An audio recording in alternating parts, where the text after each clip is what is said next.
If you've ever been like, oh, I don't have enough time to spend with the Lord, or on the other hand, you're like, okay, for my quiet time, then I need to do meditation and Bible reading and journaling and my daily devotional and I have some good news for you. Hi, friends, I'm Toni, and this is day one of a 5-day series called Just Be with Jesus, where we're going through the book of Mark and seeing how Jesus interacted with the people there so we can see how he is interacting with us and further how that can dramatically change our relationship with Jesus. So today we're talking about how you don't have to do anything for Jesus, which is counter to what we think of. We think we have to do all these things to be Christian enough. But the truth is, it's not actually us who has to do anything. And let me show you why. Okay, so if you see me looking over here, I'm looking at my notes, and I just decided to change things up a bit. So let's see how this goes, because I'm going off script. Thank you, Holy Spirit. We are actually going to start in Mark 10:45, which says, nope, that's not it. Oh man, that's not the verse.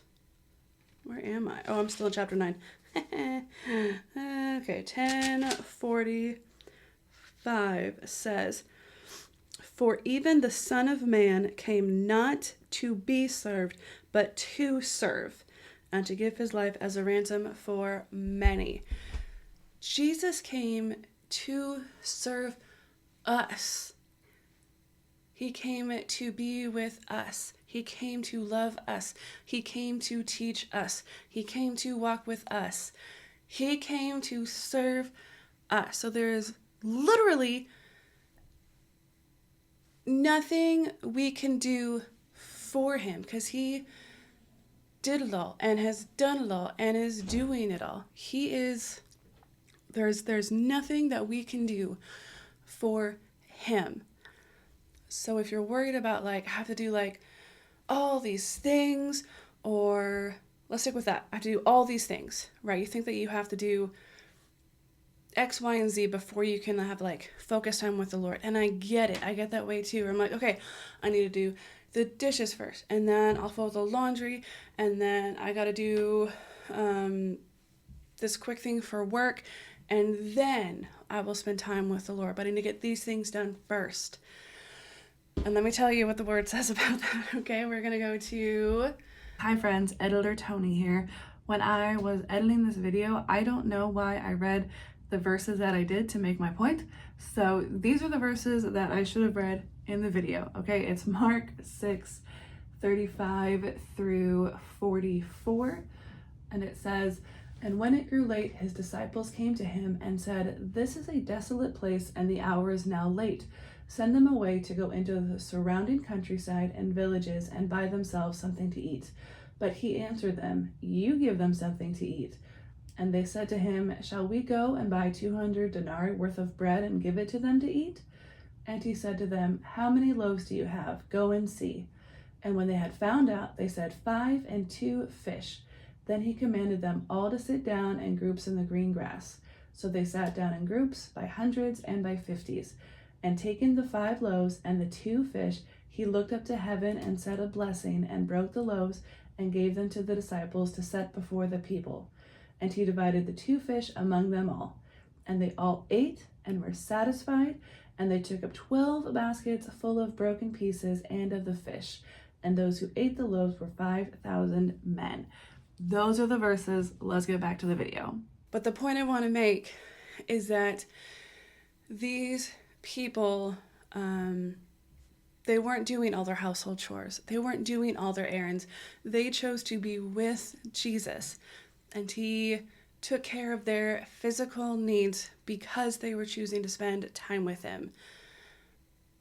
And likewise, he will do the same for us. And he does it in his own way, in miraculous ways, in ways that we don't see, or we do see, or they seem miraculous, or they seem normal.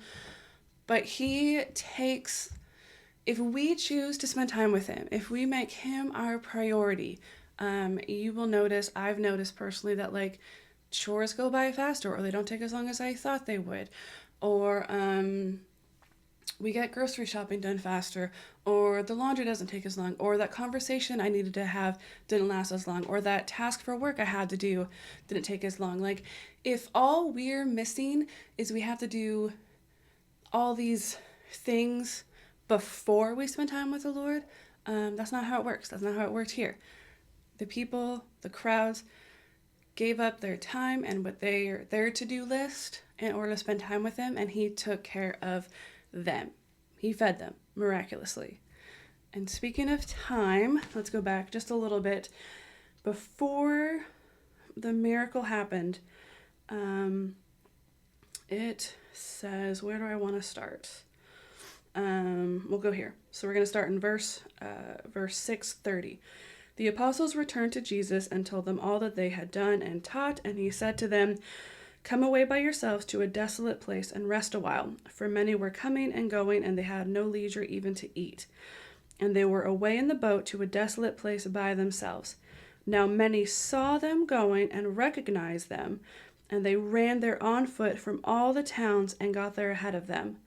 When he went ashore, he saw a great crowd, and he had compassion on them because they were like sheep without a shepherd, and he began to teach them many things."